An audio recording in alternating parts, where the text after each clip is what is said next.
Shalom saudara dan saudari para jemaat Tuhan yang saya kasihi. Bersyukur kita dapat sekali lagi mengadakan kebaktian kita secara online. Dan dimanapun Anda berada, saya berharap Anda yang menonton berada di dalam keadaan yang sehat dan baik saja bersama dengan keluarga Anda. Jadi hari ini saya akan meneruskan dalam firman Tuhan, dalam siri kita di dalam surat Filipi. Jadi pada hari ini saya akan mengupas daripada Filipi 3 ayat yang pertama hinggalah ayat yang ke-16. Jadi ini yang akan kita bahaskan pada hari ini. Jadi saudara, saya tidak akan membaca keseluruhan teks ya. Saya berharap ketika Anda menonton ini, Anda juga mengambil Alkitab Anda dan membaca sendiri keseluruhan daripada teks ini, yaitu dari ayat pertama sampailah ayat yang ke-16 ya. Ini demi untuk menjimatkan masa kita pada hari ini. Jadi saya akan teruskan saja kepada isi pemberitaan ataupun apa yang boleh kita belajar daripada petikan ini. Jadi pada hari ini saya mengambil tema yaitu mengenal Kristus lebih mulia dari segalanya. Mengenal Kristus lebih mulia dari segalanya. Jadi ini merupakan tema besar yang saya ambil daripada petikan ini.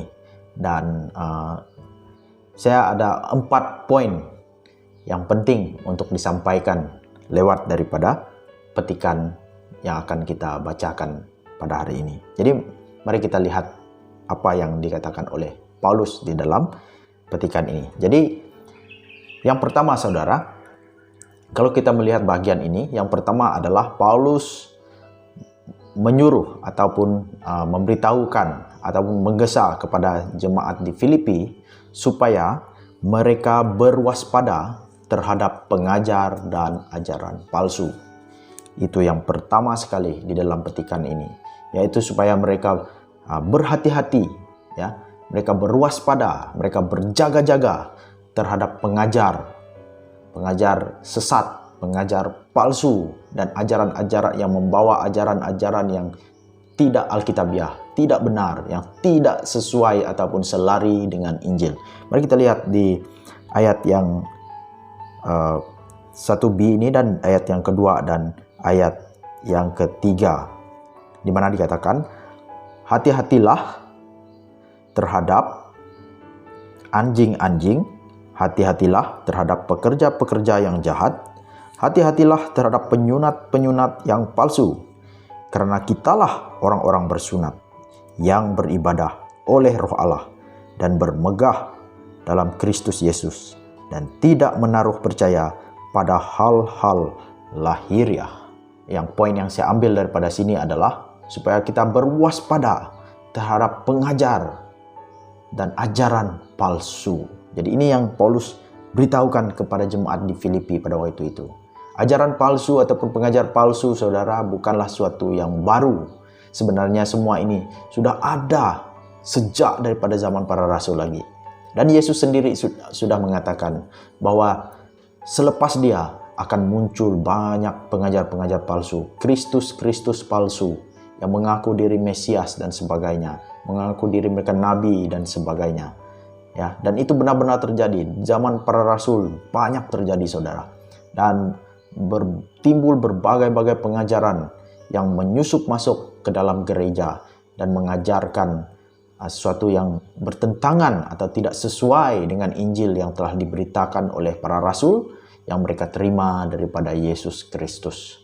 Jadi sampai pada hari ini pengajaran-pengajaran palsu juga masih beredar. Bukan sesuatu yang baru, saudara. Kadang-kadang kita mendengar ajaran yang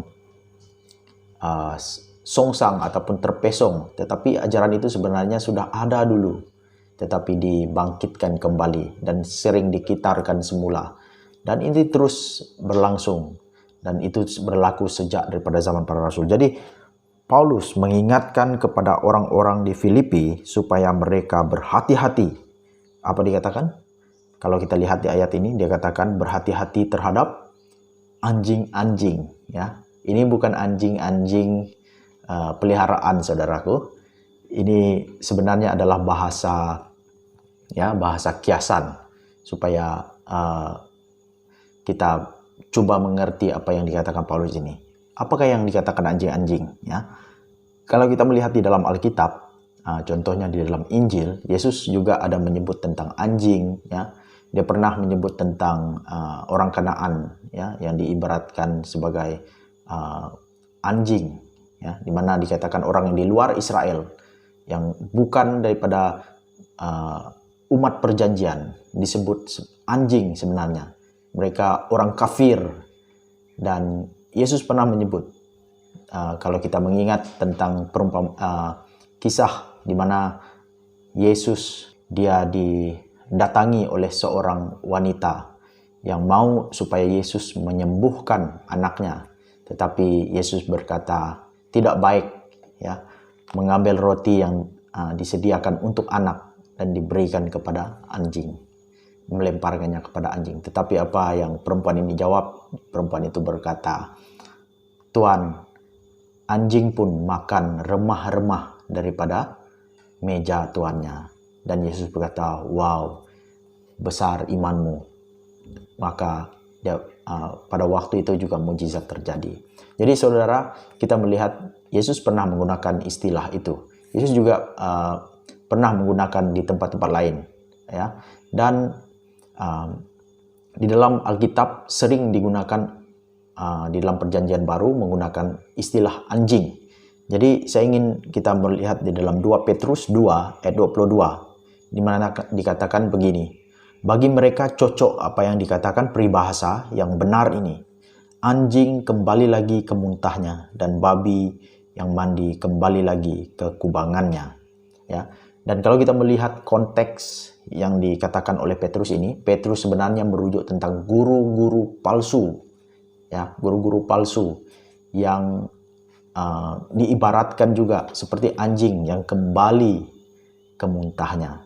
Jadi penggunaan Petrus dan juga Paulus sepertinya bersangkutan ataupun sama, ya. Dia merujuk kepada pengajar-pengajar yang palsu yang dikatakan anjing-anjing, dan Petrus mengatakan mereka adalah anjing yang kembali lagi ke muntahnya. Orang yang dulu kononnya mengaku kebenaran, mengenal kebenaran, tetapi kembali ke dalam dosanya, dan itu diibaratkan anjing yang kembali ke muntahnya. Jadi saudara, apa yang dikatakan oleh Paulus di sini, anjing-anjing bukan anjing yang betul ataupun anjing peliharaan kesayangan kita, tetapi anjing-anjing pengajar-pengajar yang sesat, yang kononnya tahu kebenaran, tetapi akhirnya mereka kembali ke hidup yang tidak berkenan kepada Allah, dan mereka menyangkal Kristus. Dan itu yang Petrus katakan, lebih baik mereka tidak pernah mengenal kebenaran itu daripada awalnya, karena mereka umpama anjing yang kembali lagi menjilat muntahnya itu. Jadi, dan seterusnya dikatakan, hati-hatilah terhadap pekerja-pekerja yang jahat. Siapakah ini? Juga adalah pengajar palsu, ya, yang kononnya berselindung sebagai pelayan-pelayan Tuhan, tapi mereka adalah pekerja-pekerja yang jahat. Jadi pada waktu itu sudah terjadi juga pemesongan terhadap Injil. Banyak guru-guru palsu muncul. Dan dikatakan juga seterusnya, yang ketiga, hati-hatilah terhadap penyunat-penyunat yang palsu.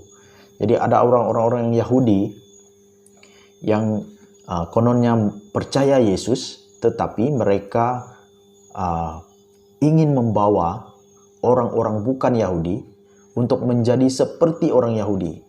Kalau mereka percaya Yesus, yes, mereka katakan ya, percaya Yesus, tapi tidak cukup.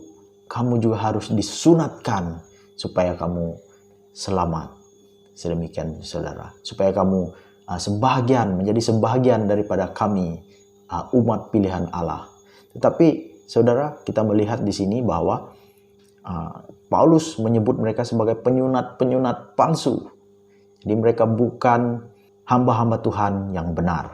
Jadi saudara, mereka adalah orang-orang yang menyamar, orang-orang yang sebenarnya terpesong daripada kebenaran Injil.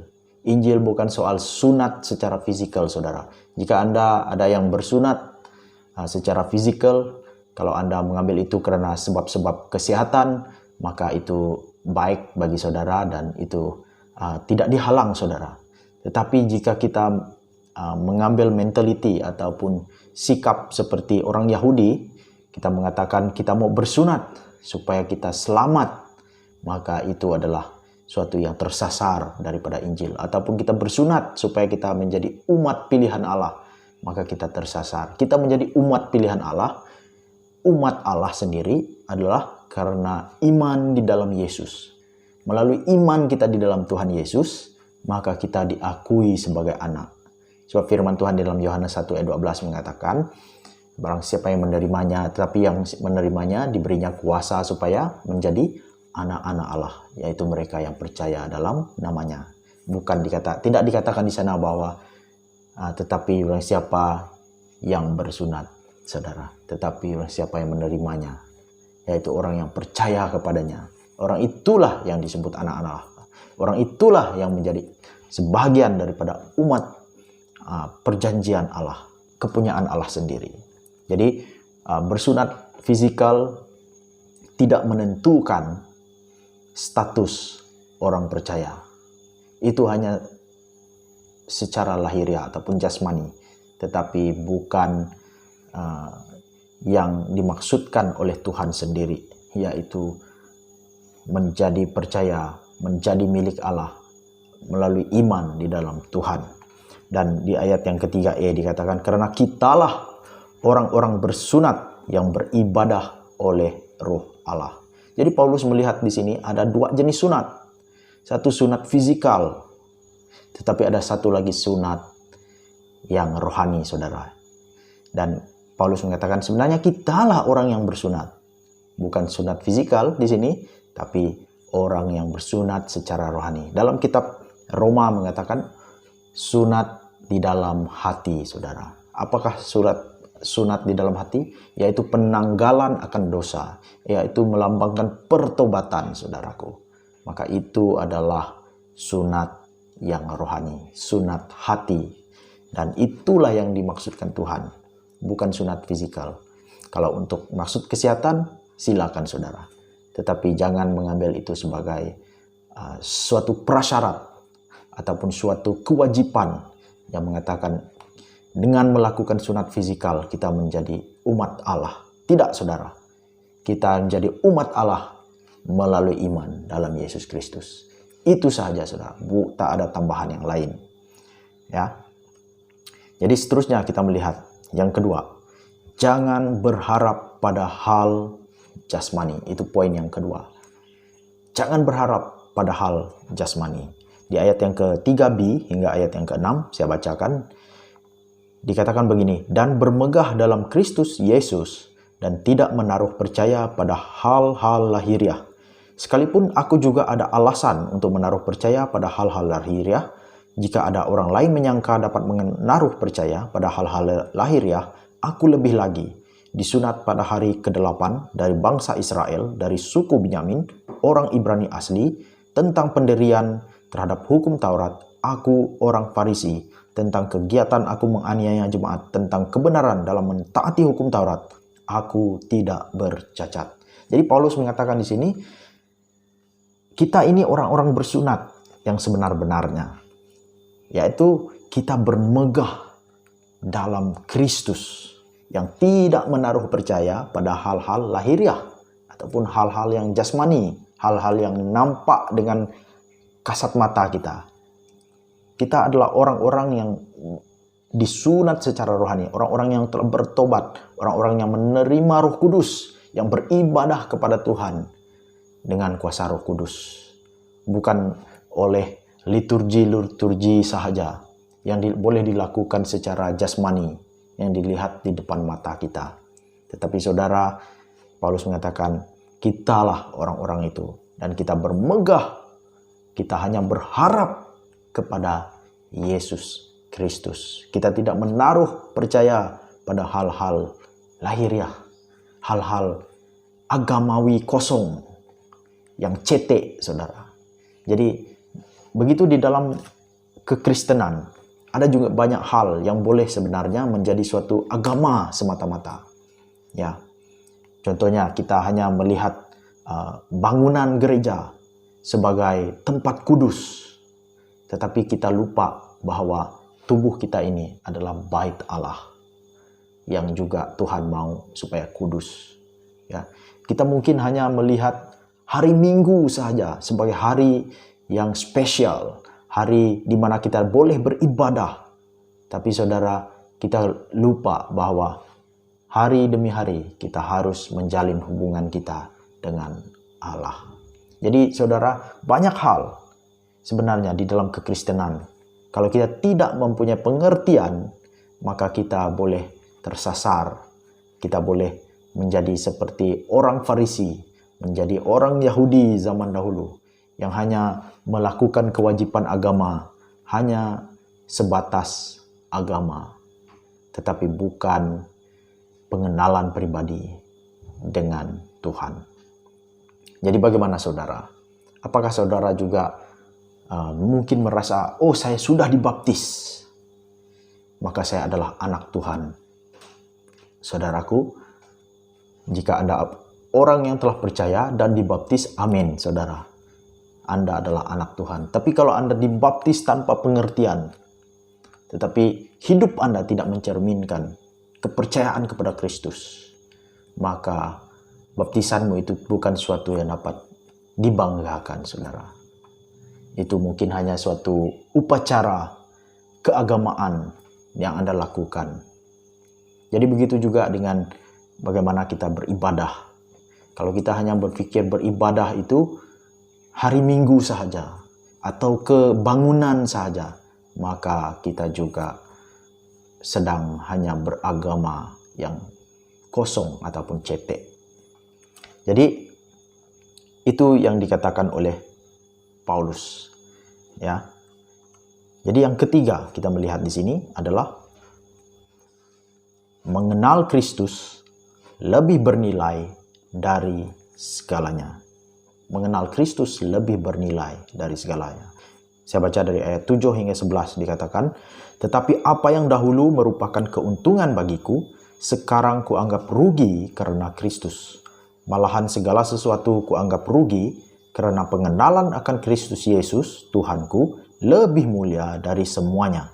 Oleh karena dialah aku telah melepaskan semuanya itu dan menganggapnya sampah, supaya aku memperoleh Kristus dan berada dalam Dia bukan dengan kebenaranku sendiri karena mentaati hukum Taurat, melainkan dengan kebenaran karena kepercayaan kepada Kristus, yaitu kebenaran yang telah Allah anugerahkan berdasarkan kepercayaan. Yang kukehendaki ialah mengenal Dia dan kuasa kebangkitannya dan persekutuan dalam penderitaannya, di mana aku menjadi serupa dengan Dia dalam kematiannya, supaya aku akhirnya beroleh kebangkitan dari antara orang mati.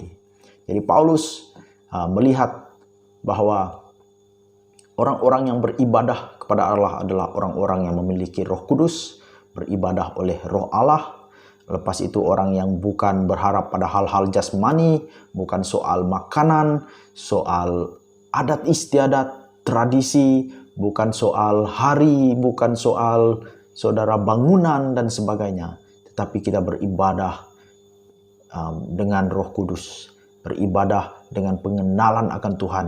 Dan di sini Paulus di kemuncak petikan ini dia mengatakan mengenal Kristus itu jauh lebih mulia daripada semuanya.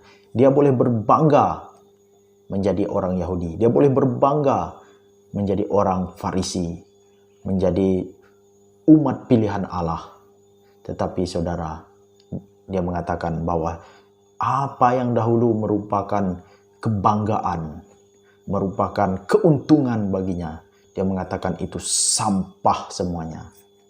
Dan dia melihat Kristus itu jauh lebih berharga, jauh lebih mulia dari agama kosong, saudara. Jadi saudaraku, mari kita belajar seperti Paulus. Kita mau melihat bahwa mengenal Yesus itu jauh lebih penting dari semua yang ada. Dalam bidang ilmu, apakah ilmu yang paling tinggi, saudara? Yaitu ilmu tentang Tuhan, yaitu mengenal Tuhan.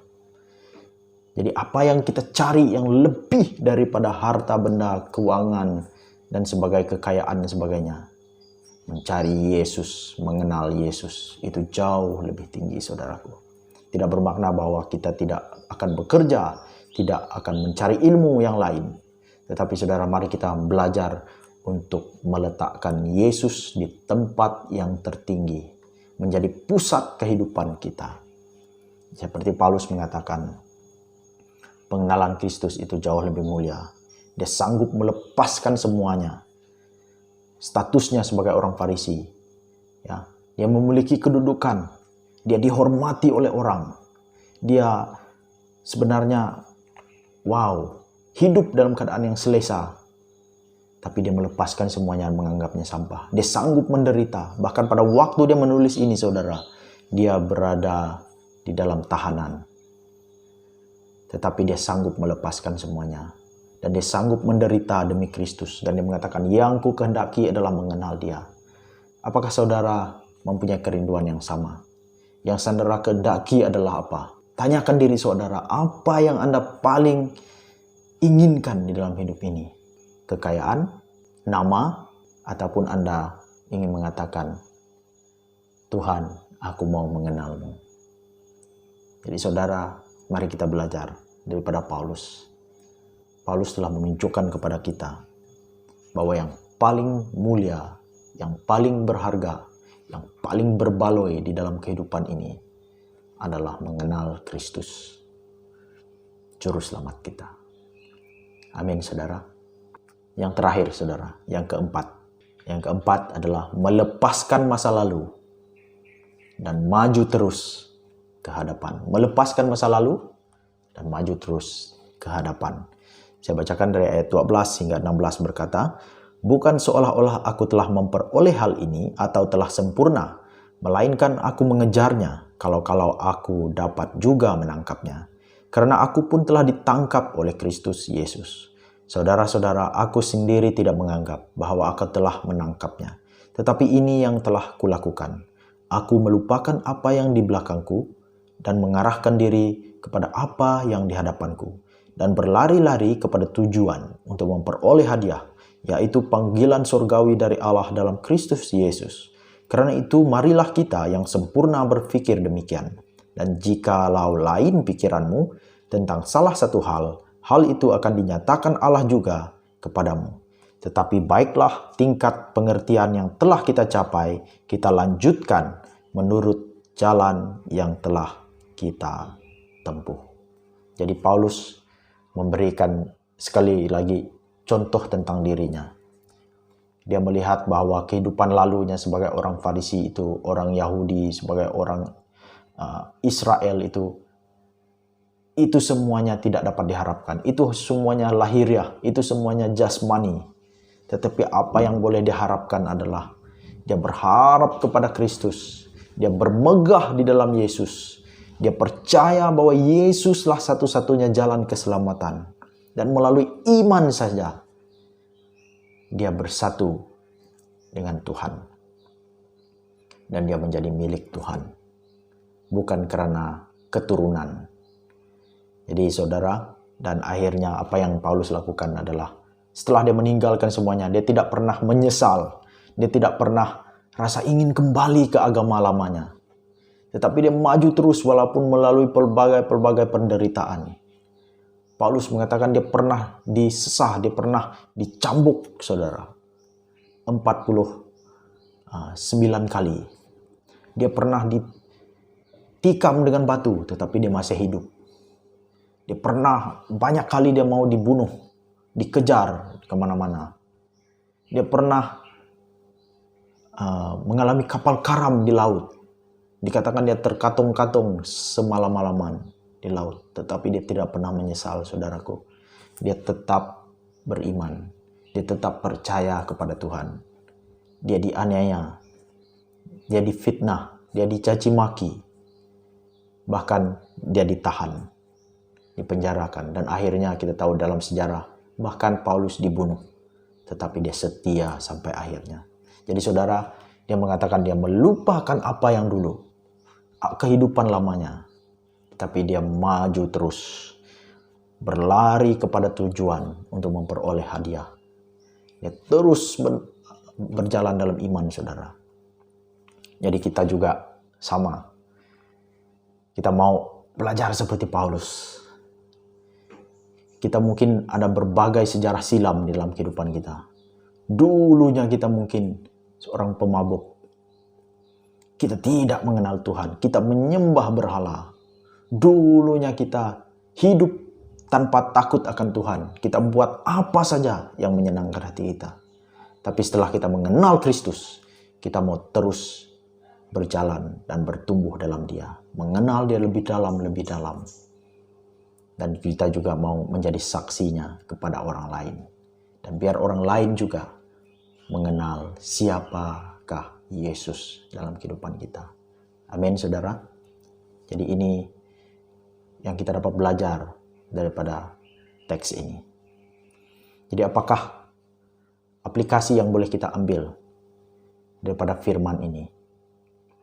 Jadi yang pertama, saudara, hati-hati terhadap ajaran yang kamu terima dan dengar. Saudaraku, seperti Paulus telah memberi peringatan kepada orang Filipi supaya berhati-hati. 3 kali dia berkatakan, hati-hatilah, hati-hatilah, hati-hatilah. Sama juga pada hari ini, kita berhati-hatilah. Ada banyak ajaran yang salah, saudara. Ada banyak pengajar palsu, saudara. Ada banyak orang mengaku menggunakan nama Tuhan, bernubuat. Ya, seperti pernah kita dengar orang bernubuat mengatakan vaksin adalah antikristus, membuat orang panik, membuatkan orang terkejut, keliru dan sebagainya. Tapi saudara, orang menggunakan nama Tuhan dengan sewenang-wenangnya. Tuhan tidak pernah berbicara begitu.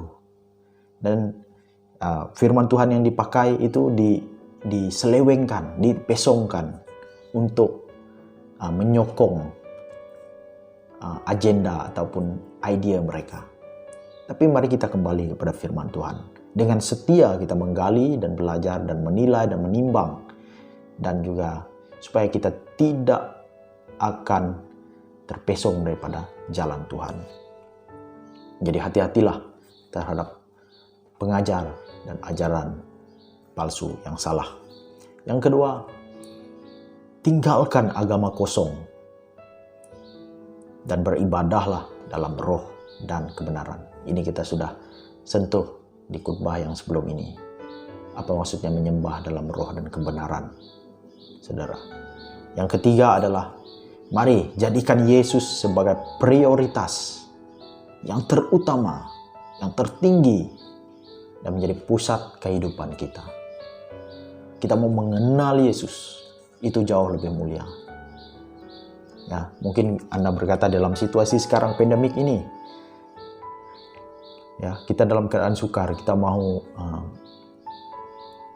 bekerja, kita mau menyerah keluarga kita. Semua itu baik, saudara. Tapi kita jangan lupa bahwa kita tetap mau mengenal Yesus.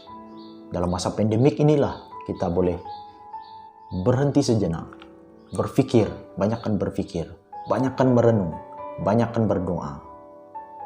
Pikirkan hubungan kita dengan Tuhan. Apakah aku telah mengenal Kristus? Apakah aku semakin mengingini Dia atau semakin menjauh daripada Dia? Jadi saudara, seperti Paulus katakan, yang ku kehendaki adalah mengenal Dia dan kuasa kebangkitannya. Nah, yang keempat, yang terakhir adalah, mari kita lupakan apa yang telah lalu, hidup kita yang lalu. Jangan dikenang-kenang, jangan dirindu-rindui. Bahkan jangan kembali, saudara, kepada pola kehidupan lama kita. Tapi marilah kita maju terus dalam iman. Kita mau bertumbuh dan semakin bertumbuh. Daripada kemuliaan sampai kemuliaan. Mari kita menjadi saksi Kristus. Menyertakan Kristus kepada ramai orang. Haleluya, saudara. Sampai di sini, semoga firman Tuhan ini memberkati kita semua. Mari kita berdoa. Allah Bapa kami di surga, kami mengucap syukur untuk firman-Mu yang singkat, namun Tuhan kami percaya bahwa firman ini berkuasa mengubahkan hidup kami, mendorong kami, menguatkan kami, menumbuhkan kami supaya kami Tuhan semakin mengenal Engkau, semakin setia, semakin committed dalam mengikuti Engkau. Supaya Tuhan jangan kami lalai, jangan kami mudah diombang-ambingkan oleh angin-angin pengajaran, masalah, ataupun apapun yang terjadi di sekeliling kami. Tapi kami mau maju terus Tuhan dalam iman kami, mengenal Engkau lebih dalam dan lebih dalam. Biarlah kasih di dalam hati kami semakin Tuhan mendalam terhadap Engkau, mendalam terhadap firman. Pimpinlah kami Tuhan, sekiranya kami sesat, bawalah kami kembali. Pimpinlah kami, ampunilah kami. Dan Tuhan, bawalah kami di jalan yang benar. Terima kasih Bapa, berkatilah umat-Mu, dimanapun mereka berada. Lindungi mereka, jagalah mereka keluar masuk daripada rumah, kemanapun mereka pergi. Biarlah Tuhan nama-Mu dimuliakan di dalam kehidupan kami. Terpujilah nama-Mu Tuhan. Semua ini kami minta dalam nama Yesus Kristus, Tuhan dan Juru Selamat. Amin. Amin saudara. Terima kasih saudara. Kita akan berjumpa lagi di waktu-waktu yang akan datang. Shalom.